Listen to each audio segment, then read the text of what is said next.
Hi guys, hello Mayor, meet everybody, it's MicheleMarieDalene.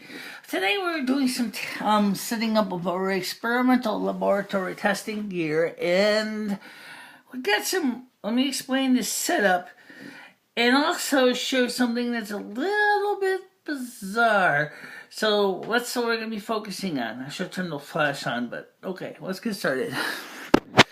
Okay, here we have, right now it's just set up as a dry experiment now. There's no air. We have our probe sitting exactly at hard to see it, but it's about at 100 to 200 milliliters level. And it's measuring graduate.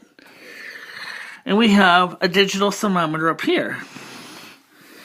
Now, the original reason this experiment was being set up was to confirm indeed that this thing actually gets 10-minute shutdown. Well, this thing is only been running for 5 minutes, and what's happened is even doing no type of temperature manipulation, we have seen the temperature go from 23 or 24.7 to 23.5. Now, I'm not trying to do anything at this point. So let me turn this AF flag off. There, that helps. Sorry about that. So you can see the temperature is dropping, and I'm not even doing any workings. So there's the probe right there. It's going to be using water from Winsted. Water. And to be scientific about this is right now, I can't use this water right now. It's too cold. So I'm going to probably start doing this tomorrow. And this is Winsted tap water. And we're going to let this container here reach the room temperature. And then we'll put in 200 milliliters of water into this.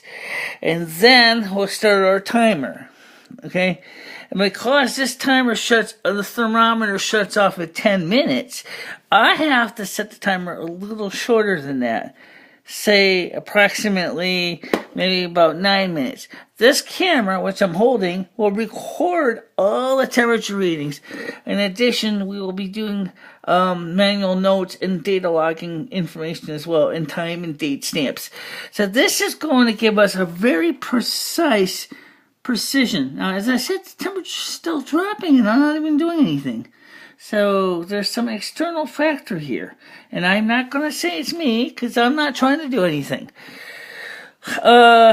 So, to make a fair test, we're going to do a laboratory testing using approximately over 100 experiments for a sample size. And there's a lot of reasons why.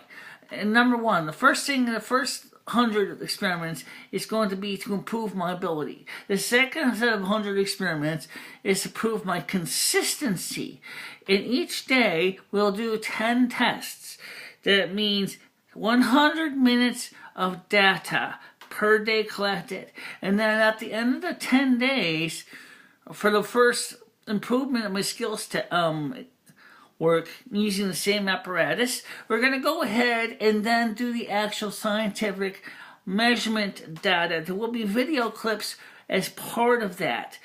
So it's going to get kind of boring for a while because you're going to be getting a lot of data coming in and a lot of notes and graphs. But you guys wanted precision. If I did not work at this precision, there would always be somebody saying there's some external variation causing it. For example, we can see right now that there is, because I'm not even doing the working. Yeah, we're seeing the temperatures drop in air. That's the key, because this is not water here. In air, to 23.1 degrees Celsius. Now, if it's dropped by 23.1 degrees from 24.7, that means that there's an external variable. That's the reason why I'm going to be using water.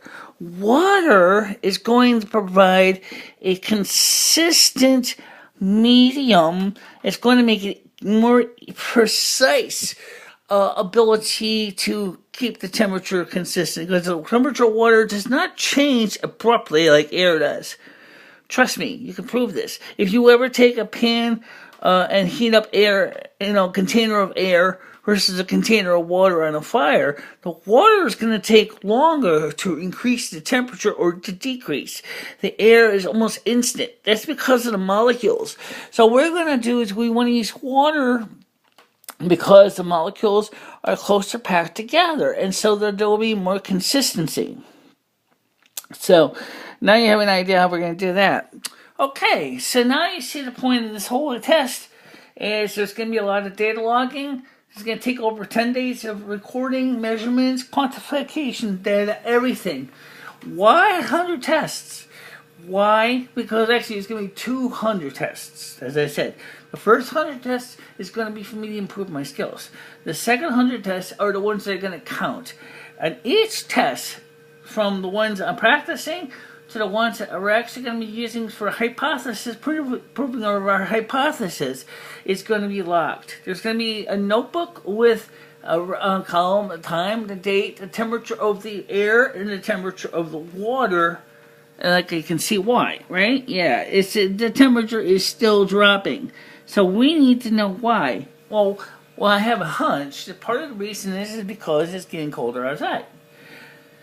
And I don't have the heat on right now. So that's why. But that's why we need to test it with regular good old monohydrogen dioxide, already known as H2O. Okay? We test it with that. Same room temperature. Water will always stay more consistent temperature. So that's going to make testing a lot easier. So, anyway, that's your information. That's how we're going to do it. Okay? I'll let you know how it goes. We're going to start the testing in Monday. I'm going to start the test on Monday, and right now is to make sure to get rid of as many external factors that could verify or invalidate the data as possible, as well as create the column or paper notes for recording all the data logging, as well as set up the recording of the samples. Okay? So for now, talk to you later. Bye-bye.